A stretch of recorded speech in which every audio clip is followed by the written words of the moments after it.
Please learn to have some boundaries. Just go to therapy, okay? I had boundary issues. I went to therapy and I'm much better now.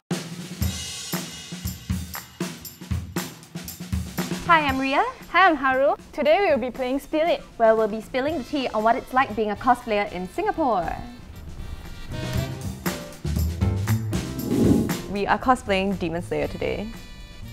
I'm doing Kanroji Mitsuri, and she's doing Iburo the Snake. I've been cosplaying for about 6 years now. I got into cosplay because I was visiting Anime Festival Asia, and one of my friends turned out to be a cosplayer, and then she slowly dragged me in from there on out. Hi, I'm Haru. I've been cosplaying about 6 years. I got into cosplaying because my mom introduced me into anime and she accompanied me down for the first convention.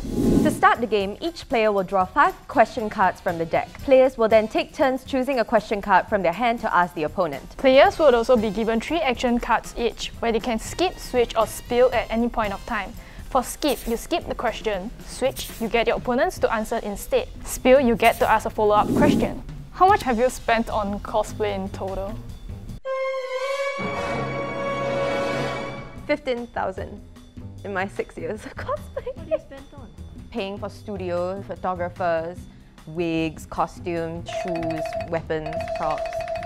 Sometimes I custom design like an entire set for the background, and I have to pay for the material cost for the set to be built. How much on average do you earn every month?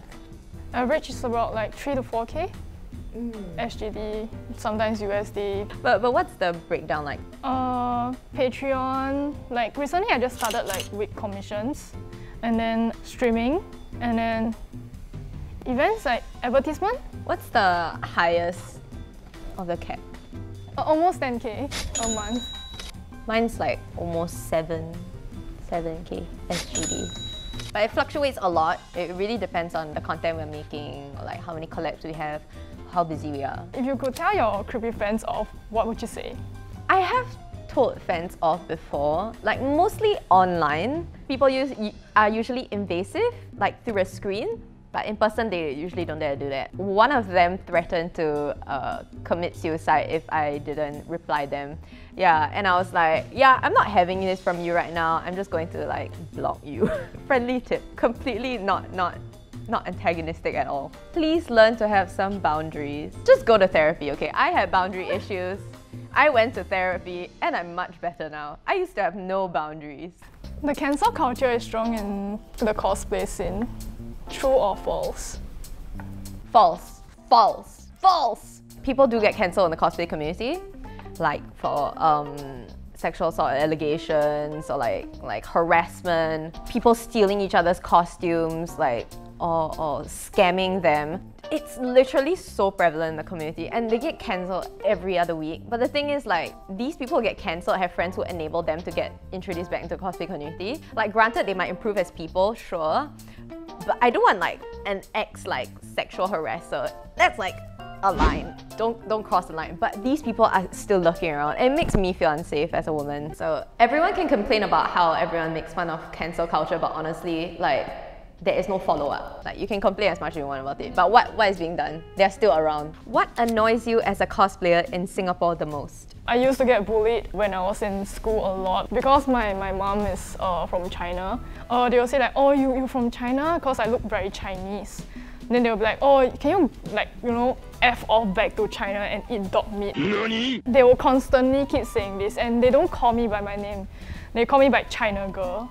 When I go into the cosplay community, like, there's still people that are like this. They like to talk shit about China people, but then they're wearing what? Taobao costume. There are some unspoken rules in the industry.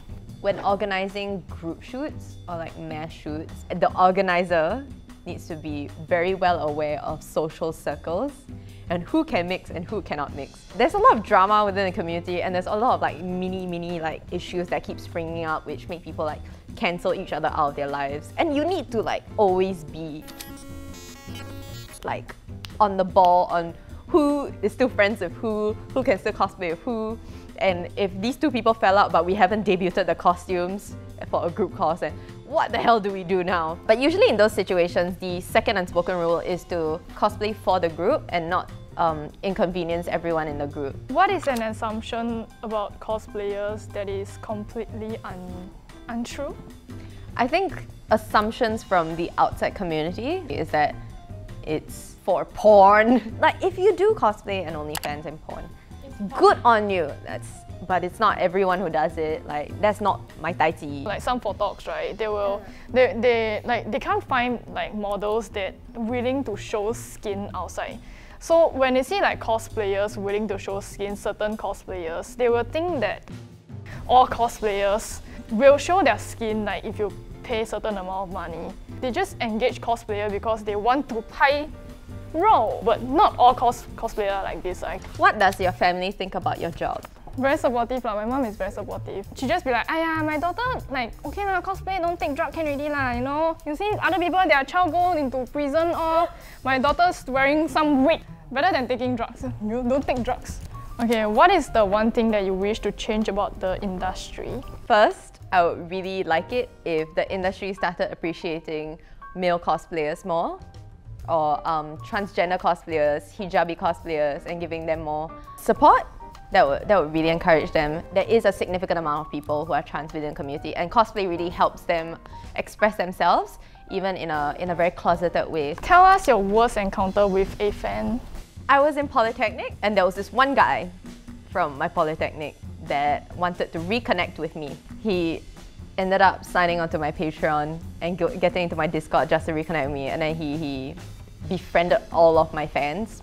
This specific guy was making up lies about sleeping with me throughout the duration of us studying in that school. And then he made a joke in a private group about wanting to dox where I lived and like my personal information. That was it. That was when I was like, my moderators were like, "We're not having this shit. I don't care how nice you are, Ria. We're getting this guy the f out of here." So they banned him from my server and from my Patreon and all of my socials. With that cause of that happening, I did lose a couple of fans who were like on his side. And he obviously victimized himself. You don't joke about putting someone's address and their personal information on the internet. Like, have some boundaries, bro. True or false, the cosplay scene is toxic AF? Depending on who you mix with lah. Like, for me, it used to be toxic because I joined a group and then they bullied me. So it's toxic, but if you find a good friends, it will be very enjoyable as a cosplayer. Like, you know, now I have really good friends. I found good friends. I found good friends here and there. I think it's true, but the thing is it takes you quite a while to find the group of people you can trust. Only in my 6th year then I started to find like friends who weren't toxic, who didn't care about extracting you for clout or like using you as their side bitch for costumes, that kind of thing. What is the worst friend you've made when you're cosplaying? Actually, it's like 2 friends. We were very, very close when we did cosplay together, but when we had a booth together and when we sold stuff, one of them, which has like very high follower count, came up to me and was like, "Ria, do you earn like more than 2 digits when you sell merchandise?" And I'm like, "Yeah, I earn like 4.